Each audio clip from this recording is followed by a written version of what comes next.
Okay guys, here is the quick video. I will say this, the van looks junkier when there's no bed to hide things under. So, just be forewarned. And you see more floor, which means you see the dirty carpet even more. Anyway, so only thing I changed, this is my screen. I just wanted to show you that. It's one of those magnetic ones. And I just cut the bottom of it off. And then I took small screws and drilled it on the top. And then like one screw over here and one screw over here. So that's my newest thing besides the homemade hammock out of towels. So I did take the sink and turn it.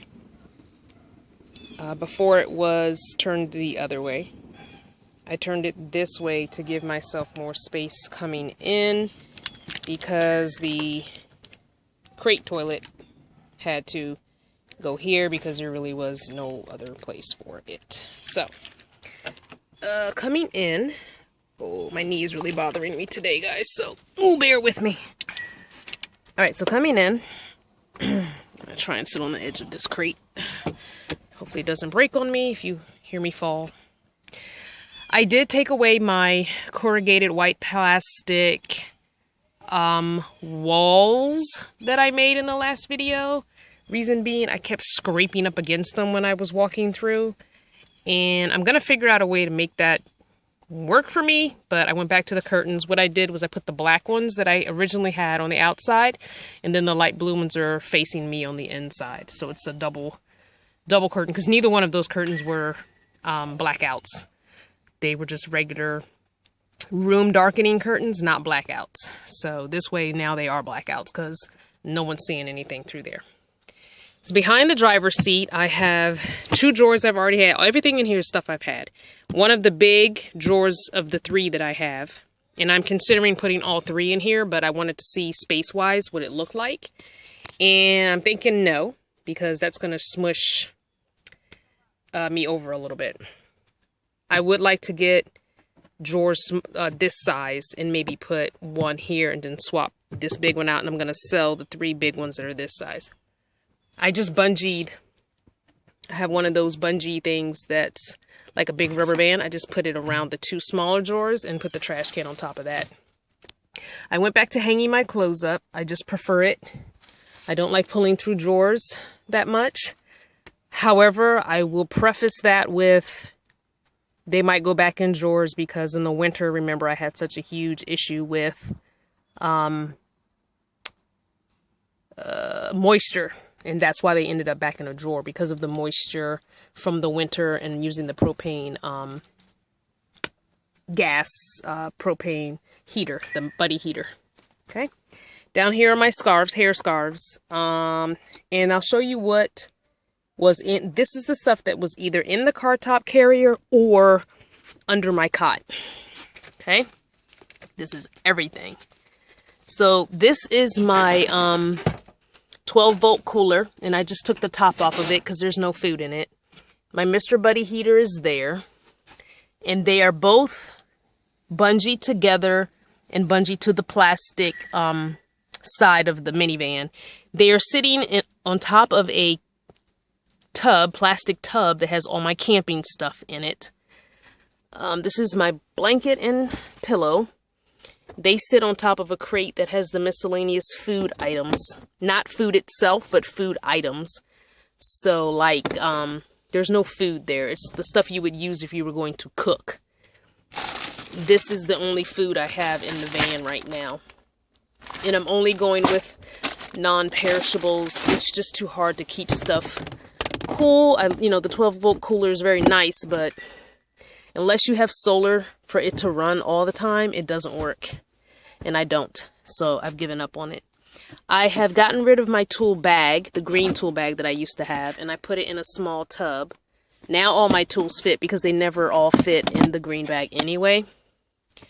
This is a cover that goes on the sliding door window. This is my tent. Then I have my camp chair, and the umbrella that goes on top of the camp chair is here, not on top of it, but hooks to it. It's an umbrella, comes out so you can have shade all the time. And then this is just my hammock that I made. So I have one carabiner, and I'll put this in the light so you can see once I show you how I hook it up. So I hook it up on the handle that's on the door. You can't really see it, but it is screwed directly into the metal of the car. So this thing's not going anywhere. Okay, so there's the hammock. Let me sit down in the front driver's seat so you can see it. Okay, so there's the hammock. It goes from the very, very back seat belt holder to the front door handle that's next to the sliding door, because I have no handle on my sliding door. And so I'm 5'4", and I fit perfectly fine. At some point during the night, though, I did scooch, and so I had to scoot myself back up. And that's just obviously because my head is higher than my foot. It's not an even space, so that's why that happened. So, and I could sleep in it the other way. I might try that tonight with my head on this end. Oh, sorry about the finger, guys. With my head lower than my feet. Maybe that'll help the swelling in my leg. I'm also considering, because it's two different towels that I had sewed together, and my phone was inside them. I'm also considering sleeping in the middle of the towels. The only thing that made me leery about that is that's where the seam is that I sewed together, and I would hate to end up on the floor because I didn't sew it so well, because everything was hand sewn, and so but that would give me the width that I need to completely lay in it and diagonally, the way you're supposed to lay in a hammock. So this is what I did. Put this in the light. So I got the paracord, okay, and I just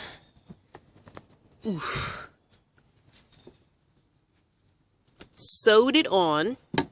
Here, maybe if I open it you can see. There we go. So the white thread is the paracord thread. And see, it's all come together now, so it's hard to take apart. So anyway, I'll show you this little piece. So I sewed the paracord onto the two towels that were already sewed together. So this is a double seam now. It was already sewed together from being sewed together, the two towels. Now I put the paracord on top.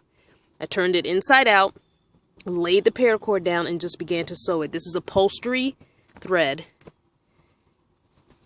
And then I left paracord out on this end and out on this end. And then I tied knots into the paracord at different lengths, so I could figure out which length was the best length for me to sit in. So I put it on each length and sat. And if it was too low, then I went to the next one and the next one and the next one and so on and so forth. And then I put it on this carabiner that I already had. So the only thing I bought was, because I had the carabiner and I had the thread. So the only thing I bought was paracord, and that was a let me show you. That was a whole pack for like and I still have, that's the thread. Okay, so it's just upholstery thread that I had gotten. Let's see, come on camera. Upholstery thread that I got from Walmart. Probably couldn't have been more than, and I used a curved needle. I always use a curved needle. It's so much easier. I must have had that a long time ago, and it couldn't have cost more than $2. And this whole thing of paracord, and I think it said 50 feet, and I think this was like less than $3. So all I spent was $3, because obviously I had the towels and I had the thread. So that's it.